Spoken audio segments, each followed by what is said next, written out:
आप मौजूद हैं लर्न विद मरीन के प्लेटफॉर्म पर। यहाँ पर मैं आप लोगों के साथ मिलकर साइंस को बनाऊंगी बहुत ही आसान। आज हम पढ़ेंगे हमारी बायोलॉजी 10th का सबसे पहला chapter, introductory chapter, gaseous exchange के बारे में।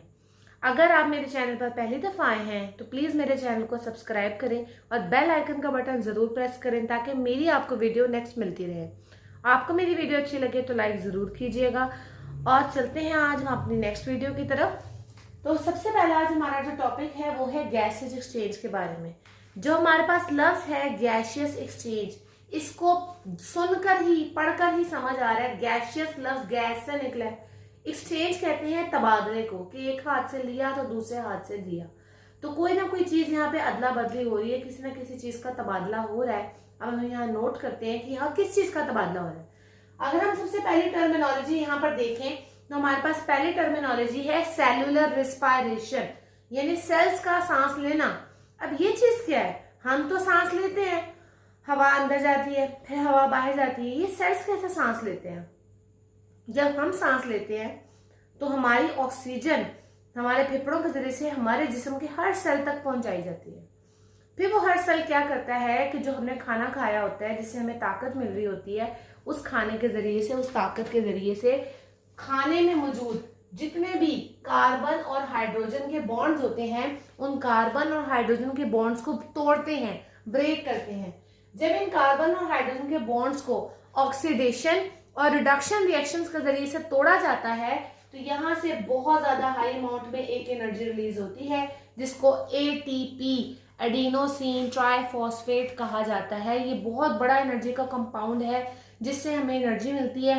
पूरे दिन में जो हम चलते फिरते, उठते बैठते, खाते पीते हैं, सारी जो एनर्जी हमारे अंदर आती है इस एटीपी से ही आती है। जो खाना हम खाते हैं उसमें कार्बन और हाइड्रोजन बॉन्ड्स को ब्रेक किया जाता है ऑक्सीडेशन और रिडक्शन रिएक्शन से। नतीजतन यहाँ पर एटीपी प्रोड्यूस होती है और इसके अलावा ये जो कार्बन यहाँ पे मौजूद है ये चीज चेंज हो जाती है कार्बन डाइऑक्साइड में, और जो हाइड्रोजन यहाँ मौजूद है ये चीज चेंज हो जाती है वाटर में। ऐसा मोस्टली तब होता है जब ये सेलुलर रिस्पायरेशन यानी सेल के सांस लेने का अमल था, जिसमें सेल खुराक के मॉलिक्यूल्स को, जो फूड के मॉलिक्यूल थे, उनको तोड़ रहा था। अगर वो अमल ऑक्सीजन की मौजूदगी में हो रहा है तो हम कहेंगे एरोबिक रिस्पायरेशन, क्योंकि लफ्ज एरोबिक एयर से निकला है। तो एरोबिक एयर में अगर ऑक्सीजन मौजूद होगी, आप ऑक्सीजन अगर इस्तेमाल कर रहे हैं तो ऑक्सीजन की मौजूदगी में इस्तेमाल होने वाला प्रोसेस या अक्कर होने वाला प्रोसेस जिसमें ये बॉन्ड्स ब्रेक हो, कार्बन डाइऑक्साइड बने, वाटर बने और साथ में आपके पास एनर्जी रिलीज हो एटीपी की सूरत में, तो वो प्रोसेस आपके पास कहलाएगा एरोबिक रिस्पायरेशन। अब हम चलते हैं अपने थर्ड कैटेगरी, जो कि मेन जिसपे हमारा चैप्टर का नाम है, उसको कह रहे हैं गैसियस एक्सचेंज। ऊपर वाली दो टर्मिनोलॉजी समझकर हमें थोड़ा सा अंदाजा हो गया कि गैसियस एक्सचेंज में आखिर हो क्या रहा है, कि हमने जो सांस के जरिए से ऑक्सीजन अंदर बुलाई थी उससे हमने बॉन्ड्स, उसकी मौजूदगी में बॉन्ड्स तोड़े, हमें एनर्जी मिली, बदले में वहां कार्बन डाइऑक्साइड बनी। अब ये कार्बन डाइऑक्साइड हमारे लिए वेस्ट है, ये कार्बन डाइऑक्साइड हमें नहीं चाहिए, तो ये कार्बन डाइऑक्साइड जिस्म से निकाल दी जाएगी। तो हमने हवा को अंदर लिया सांस में ताकि हम ऑक्सीजन को हासिल कर सकें। अब हम हवा को बाहर निकाल रहे हैं ताकि अब हम कार्बन डाइऑक्साइड को बाहर निकाल सकें। तो ये जो प्रोसेस है जिसमें टेकिंग इन ऑफ एयर, के हवा को अंदर लेके आए ऑक्सीजन लेने के लिए, टेकिंग आउट ऑफ एयर, हवा को बाहर लेके गए कार्बन डाइऑक्साइड को निकालने के लिए, ये प्रोसेस आपके पास कहलाता है गैसियस एक्सचेंज, यानी कि गैसों का तबादला। जब ये क्लियर हो गया तो अक्सर लोग, एक टर्म होती है ब्रीदिंग, एक टर्म है रेस्पायरेशन, इन दोनों टर्म्स को कहते हैं कि ये एक ही बात है।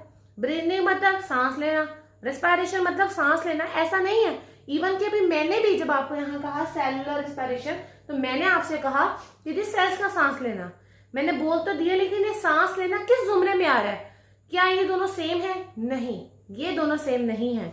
ब्रीदिंग से मुराद हमारी फिजिकल एक्टिविटी है, हमारी मैकेनिकल एक्टिविटी है, जिसमें हवा का अंदर जाना, जिसमें हम ऑक्सीजन हासिल कर सकें, हवा का बाहर निकलना, जिसमें कार्बन डाइऑक्साइड बाहर निकाल सके। ब्रीदिंग में बस इतना है।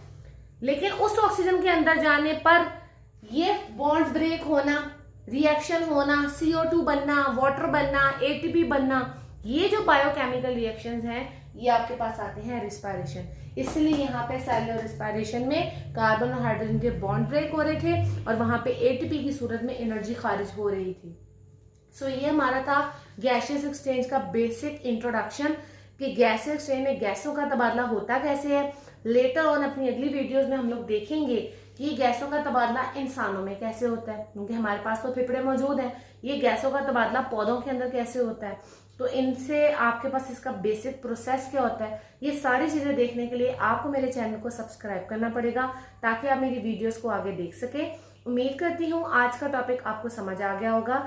फिर भी अगर आपको कोई चीज समझ ना आई हो तो आप कमेंट सेक्शन में मेंशन कर सकते हैं, आपकी क्यूरी को सॉल्व किया जाएगा। कोई टॉपिक आप पहले समझना चाहते हो आप वो भी मेंशन कर सकते हैं, उसको भी सॉल्व किया जाएगा। अच्छा जी, मुझे इजाजत दीजिए। अल्लाह हाफिज। Thank you.